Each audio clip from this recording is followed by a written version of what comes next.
just got to go all out, you know what I mean? 26 people there. Oh, yes. Now, if you want to get in touch tonight, you can do on Twitter, email, Facebook, and Instagram. Now, listen, tonight we are starting the show with such a lovely family. Joanne and Paul Griffith spent thousands of pounds on medicinal cannabis to stop their son Ben having hundreds of epileptic fits a day. 3 years ago this month, medicinal cannabis was legalised on the NHS, but sadly, they're still waiting for a prescription that could transform their son's life. Here's Kevin Dwala to tell us why. At the beginning of 2020, I met these parents who were desperate for their children to receive medicinal cannabis for their seriously ill children. Since the law changed in 2018, in theory, doctors can prescribe the drug legally.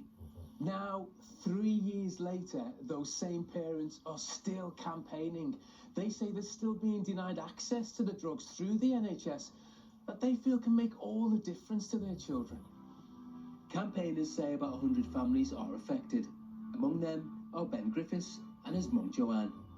She says they've been forced to obtain expensive private prescriptions and import the drug instead. Tell us about Ben. Ben's got intractable epilepsy, so he can have anywhere from 100 up to 300 seizures a day. At one point, they were just continuous and he was in intensive care. Joanne says she can't get an NHS prescription for the cannabis-based medicines that make a huge difference to Ben. How much do you have to pay? About £1,800 every month, which is more than my bills. We've had to fundraise and we've used money from family. What difference would it make if the prescription was put through the NHS? We don't have to wake up and worry about where the money's going to come from every month and just be a family without the worry anymore. The law does allow the drug to be prescribed by specialist doctors on a case-by-case basis. But where it gets complicated is that the government-appointed body that sets the prescribing guidelines, NICE, needs more evidence before it will agree to it being routinely prescribed on the NHS. Professor Celia Morgan is an expert in medicinal cannabis. Where is the process falling down, do you think? Having the evidence base to make these recommendations, that's been difficult. There is work underway at the moment. People are trying to collect evidence in different ways, more pragmatically in the community, to try and change the opinion of policymakers like NICE. NICE says its guideline around severe treatment-resistant epilepsy in children was clarified this year, and healthcare professionals aren't prevented from considering cannabis-based medicines in individual cases. The government says 2 other cannabis-based medicines have been made available for prescribing on the NHS since the law was changed. But Joanne and Ben face another problem. The private supply of medicine from the Netherlands is under threat. Jo, why is this route being closed? We received a letter to say that basically Brexit was going to close this route for us. It was a huge amount of stress, and that was many sleepless nights.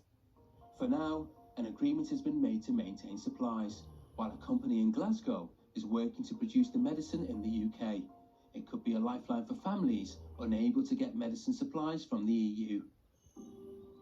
Today, Joanne is waiting to find out if, after a recent appeal, Ben will receive funding on the NHS. The decision is down to a panel of health professionals. I'm used to a no, so I'm probably expecting a no again. And if it is a no, it just means that I've got to continue fighting. But it's not the decision Joanne wanted. They've deferred it. Basically, there's no policy in place to do it. So they can't go any further. The panel says more time is needed to work out whose responsibility it is to make the decision. I just want this to end.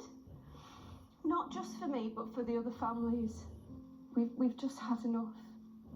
It's been 3 years of sheer hell.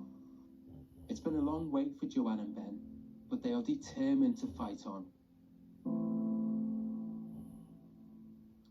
They've been waiting so long, and then to hear that they still can't get the prescription they need, it's heartbreaking to watch. Best of luck to the family. Yeah. We'll keep an eye on that story and let you know how they get on. We will indeed. Still to come tonight, we're going to be celebrating